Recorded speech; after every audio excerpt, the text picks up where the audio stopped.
Hi everyone, welcome to this edition of the Theta Innovation Circuit. I'm Liz Knight, Head of Cybersecurity at Theta, and along with me today, I have the people building secure products and systems, and the ethical hackers trying to break into those systems. Our guests today are Ron Chan, Principal Security Consultant at Nova Security. Hey Ron, great to have you along. And Andrew Taylor, our Head of Product and Innovation at Theta. Hi, Andrew. Nice to see you again. Cool. Well, let's get into today's podcast. It's going to be a lot of fun. We're starting with you, Ron. You've spent your career ethically breaking things. Back in 2019, it was announced you were one of the first hackers to surpass $1 million in bounty payout. So really impressive. Thank What you. got you first into pen testing and penetration testing, and what is a bug bounty, and how did you make over $1 million? Yeah, thank you for having me today, Liz. So how I got started in bug bounty is I just randomly reading through blog posts on the internet and found out someone called Orange Sai, and he hacked in Facebook and earned a $10,000 by reporting the vulnerabilities to Facebook. So that got me interested in investigating more, and after that I just learning more about how I can learn from a nobody to gain some of the technical skills required to be a hacker.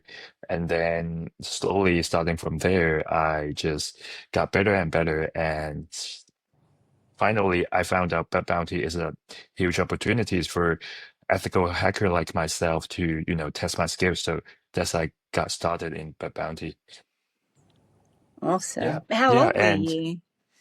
I was around 23 to 4, and because bug bounty and penetration testing is very similar, so I found out other than doing bug bounties, I can also get a job as a penetration tester. So this is how I Yeah, got started into penetration testing as well. right. And about how I make over $1 million is just one step at a time, just 3K here, 2K there, and just keep finding the stuff that I need to find, and yeah, just stack it up.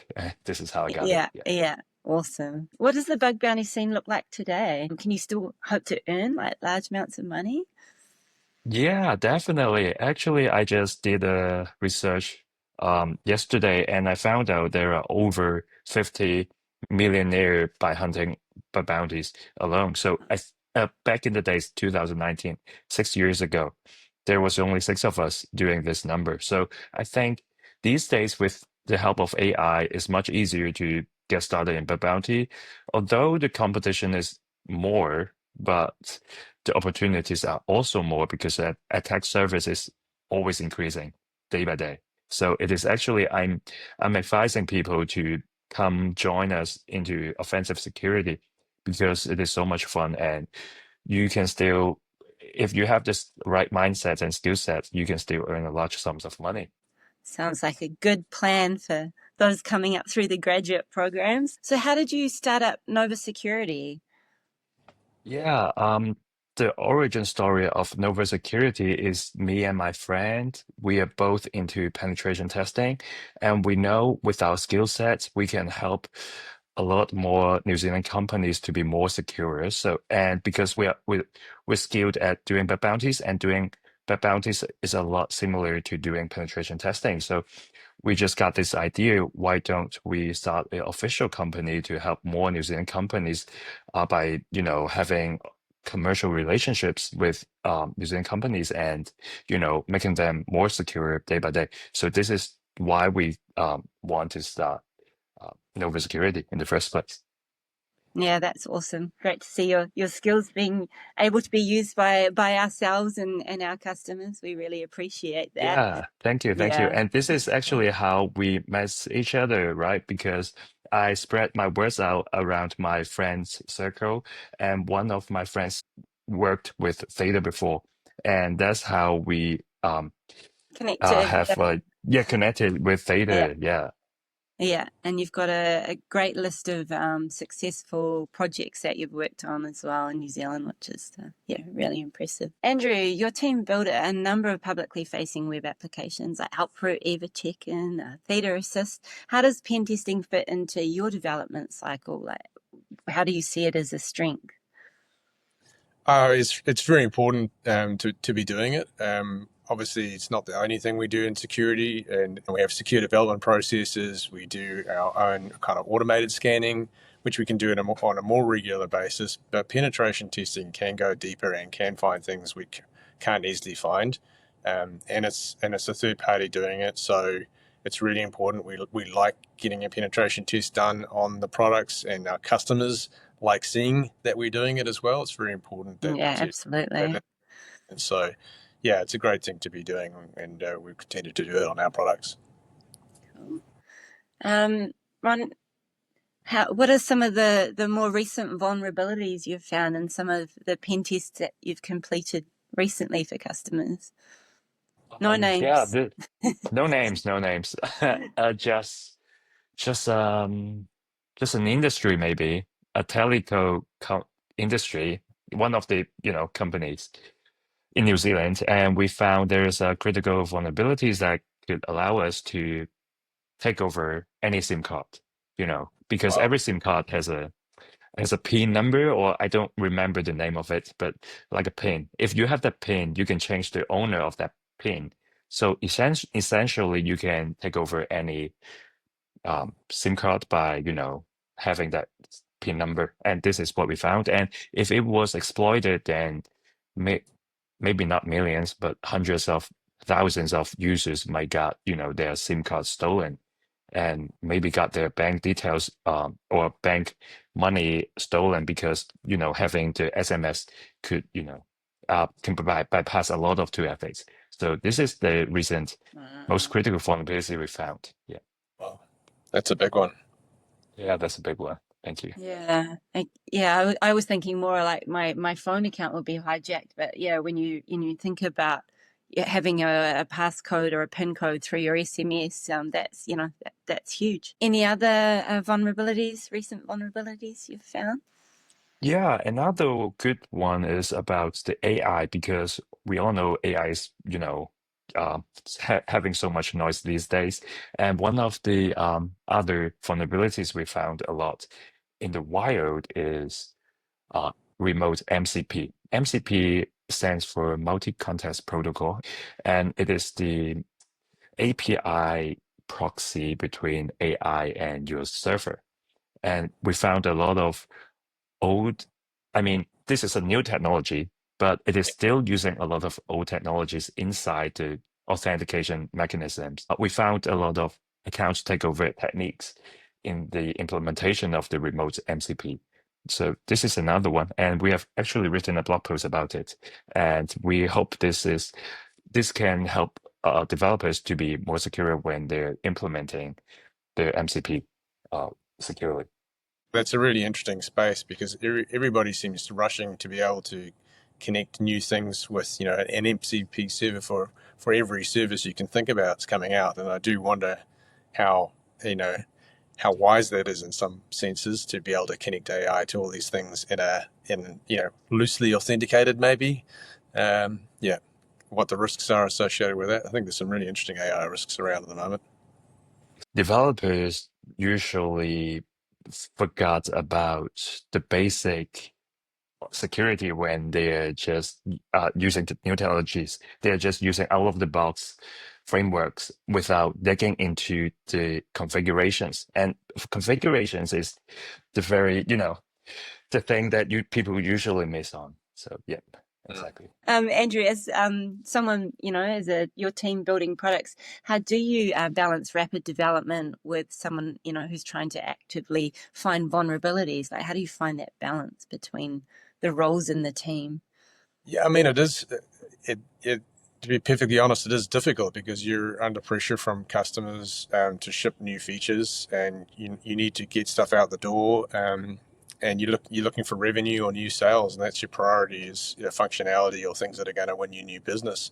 And the security side of things kind of necessarily comes a bit of a second place in that. But you got to figure out how do I keep it a priority, and make sure that we're not exposing our customers in any way. And that's good reviews is a big part of that.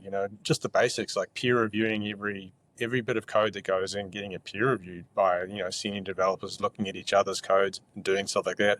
In addition to the automated tools that can pick up the kind of simple things you might get wrong, but you want an automated check for that. And then we also do things like we're fortunate because a lot of our products are actually, well, they have a security focus.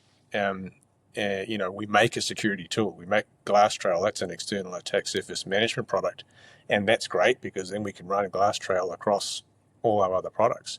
So we know that even if we ship something out the door, at least we're covering some of those potential vulnerabilities through running GlassTrail scans.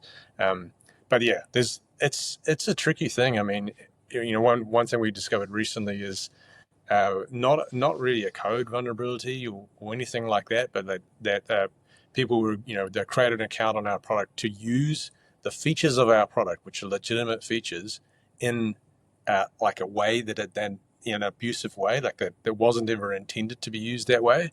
But someone's like, oh, if I create an account and I see this feature within the product, maybe I can misuse that feature to do something that it wasn't designed for.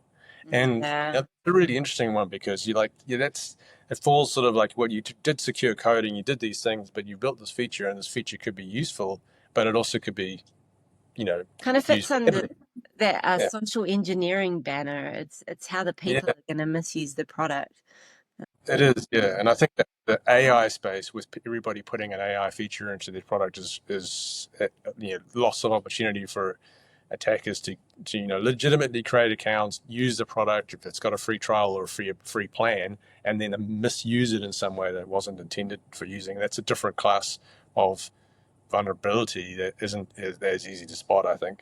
So both sides of the conversation in the same room, the breaker and the builder. What do you think makes for a productive relationship between product teams and pen testers? For me, I think communication is key because what we do at Nova Security is having good communication by starting from day zero, because we need to know exactly what the customers need to do and what are their top priorities are, and that's how we not waste any efforts on testing anything that are not in the scope, or they are not even interested in securing. And yeah, this is what we think this is the most important thing: communication. Yeah, and from the people who make it, I think we expect that communication, and we certainly absolutely respect what a penetration tester can do and what they can find. And as soon as we start a scan, we want to find those or hear about those big issues early, fix them as quickly as we can. And Ron's team's been really good about that in the past, where he's found something that's like, you guys should get onto this now before I get finished writing the report. I'd like you to have a look at this thing, and we can. Oh, yep, that's worthwhile addressing straight away. Let's get that done immediately. So that communication is important, and respect. Yeah. Ron, when you engage with company, what's your goal beyond just pen testing?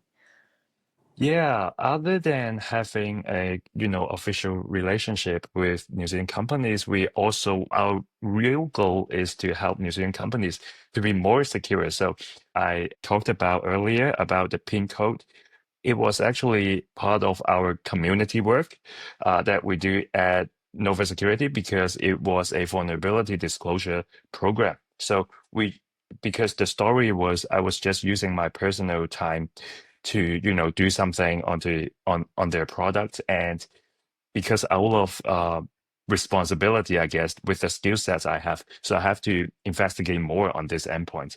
And then I found something that they should not be exposing to the internet, and then I just helped them and reported that to them, to that New Zealand company. And this is kind of the community work that we do, because we just want to help them to be more secure. So we're not doing it for the money, just for the money. We sincerely want to help them.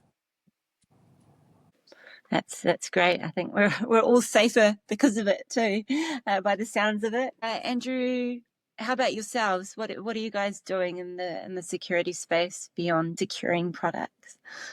Yeah, well, as I mentioned, we do bake security into the products, and some of them are obvious ways, like GlassTrail, which is explicitly a security product, but something like Theta Assist, which is our Gen AI drop-in replacement for ChatGPT, corporate ChatGPT effectively. That one, in response to customer demand, we've made that available to be hosted in customers' own Azure environment. They can put their own security around it. In addition to what we provide, they can use models that are deployed in Australia rather than US. So some of those things are, I guess, drift into the data privacy or data sovereignty as well as security space. And we have that. And then in our EvaCheck-in product, we also have a security play there because we do the supplier onboarding side of things. So EvaCheck-in will let you vet companies before you start working with them. So if you wanted to give them a security questionnaire and check that they've got maybe ISO 27001, you could do those vetting and checking steps with EvaCheck-in as a supplier onboarding tool. So we do have a few things where we not only are we trying to make our product secure, we're trying to help our customers with using secure products that do well, and that's it's also why we invest in something like ISO 27001 as a company, because we want to be a quality provider that is a secure provider as well. Yeah. Cool. Well, it's been great talking to you both. Before we wrap up, one final question for you. Starting with you, Ron. What's one thing businesses should do today to try and improve their security? If there was just one thing at the top of the list. I wish I can say penetration testing, but this is not what I think that one thing that they should be doing. I think that one thing businesses should be doing is having attack surface management tools like GlassTrail, because this is easy to implement, relatively, cheaper than having a full-on penetration testing, and because it just works. Tools like GlassTrail, especially GlassTrail, we have personally, commercially used it, not personally, and it just works by managing your attack surface. Maybe you didn't know that existed before. So yeah, that's definitely GlassTrail. Yeah, thank you. Yeah, we love having it available. I love having it available. My team runs scans every week, and always looking for what's affecting and impacting our systems. How about you, Andrew? What's top of your list? It's a tough question. I think for me, it's thinking about the evolving threats that are available, or the different attack vectors that are possible with the new and changing technologies. Some of the things I mentioned before, we're rushing into using AI, and we're rushing into connecting AI to everything.